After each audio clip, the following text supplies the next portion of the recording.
Hey everybody, I'm Jack Reeder with Future Pastimes, and in this video I'm going to be talking about my 5 favorite green alert flares from Cosmic Odyssey. Cosmic Odyssey is the campaign expansion. It's the 7th expansion for Cosmic Encounter, and I am the designer of it, so this is a little bit of my inside views on it. I've gone to my flare vault that has all of the flares in it. They are separated by alert levels. So we're going to look at the green alert. It's 5 of the green alert aliens. So there's a good number of green alert aliens overall. These are the flares that I did not select for this particular video. So a good number of green alert aliens in there, which I'm really happy with that. We managed to do that. Did not want to have the trend be that with each successive expansion, there were fewer green, way more yellow and red. Still a good number. There's a lot of aliens in this expansion. So as you may guess, there will be a series of these videos. So I'll do yellow alert and then I'll do red alert. So let's dive in and we'll look at 5 of the flares. And it's just going to be the wild effects. We're not going to look at the supers. So our first one is for Bubble. Bubble is an alien that can attack with reinforcements. So the wild, if you're not the Bubble, is as a main player or ally, you may play an attack card as a reinforcement if it has the same value as an attack card revealed by either main player.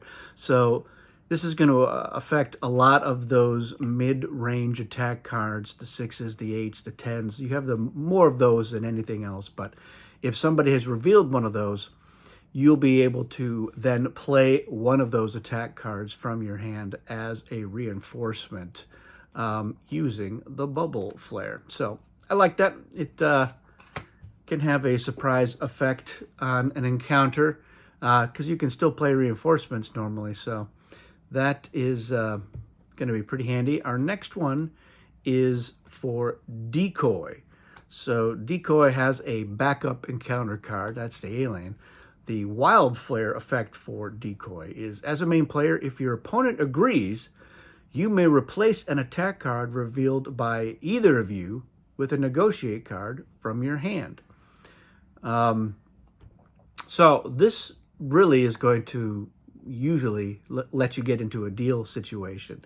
And it could be one. So you could be winning that encounter and the other player losing it because they are negotiating, and you can use this flare to replace your attack card with the negotiate. So now that you're both able to deal, so kind of a different card. This is one that needs permission from the other player to okay it, but you can say, hey, look, we can have a deal instead.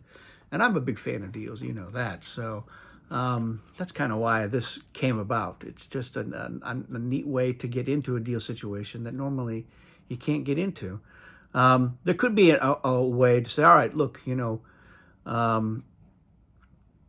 I will reveal an attack card. You're going to lose this encounter, but how would you like to get compensation? And they may agree to that as well. So there's a couple other instances where you might be able to make use of the Decoy. All right, our next one is for Magnet. So the Magnet was an alien that had been published before. Our first 2 are brand new aliens to Cosmic Encounter. So this Magnet effect is actually pretty much the one that the previous flares have had, but it's always one that I kind of liked. It's a little bit unusual. So as a main player, before cards are selected, name one encounter card. Your opponent cannot select that card unless they have no other encounter cards. So, for example, an attack 20. So there's a lot of times, you know, this is going to be a stab in the dark. So you might be like, all right, don't play the 40 or don't play the 30 or something like that, as a little bit of an insurance package where you think, all right, I think we're going to win this encounter, but you know, if they have the 30, then we're probably not going to win it. But I can use the Magnet flare here to remove that from the possibilities. But there are certainly instances depending on the aliens in the game, where some other specific encounter cards could be more useful. So you're naming one encounter card. That includes a negotiate card. So if you're facing pacifist, well, now maybe you don't have to worry about pacifist quite as much as you normally would. And there are other aliens that that can make a big deal. I know that I saw this used in a game with Crystal. So the Fantasy Flight version of Crystal is all about having your ally having the same value attack card as you. So these players made a big deal out of, oh, invite me. If you have a 10, invite me, and then I'll play my 10, and boom, we'll have 100. So I was just like, well, don't play a 10. Let's just not have that happen. And they were like, ugh, okay, thanks for that. So again, it's an unusual effect. A lot of the times, you'll name a card and they don't even have the card. It's no big deal, but it can be a very clutch card. Our next one is Tentacle. This is another new alien.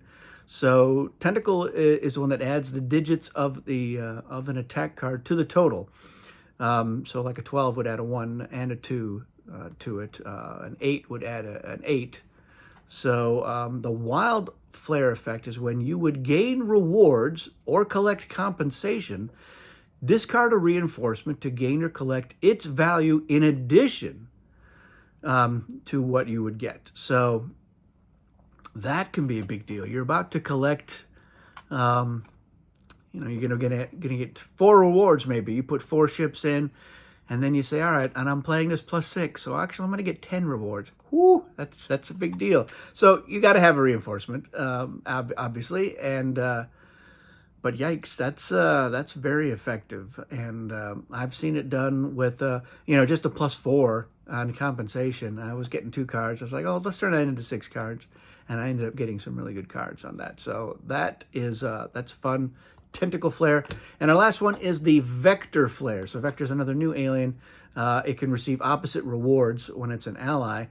The flares, when a player would collect compensation, that player takes cards from you instead of from their opponent. So again, this is not a normal thing. It's a little bit unusual, and some people are, why would you do that? But you play that when you have a lot of cards that you don't want to have in your hand anymore.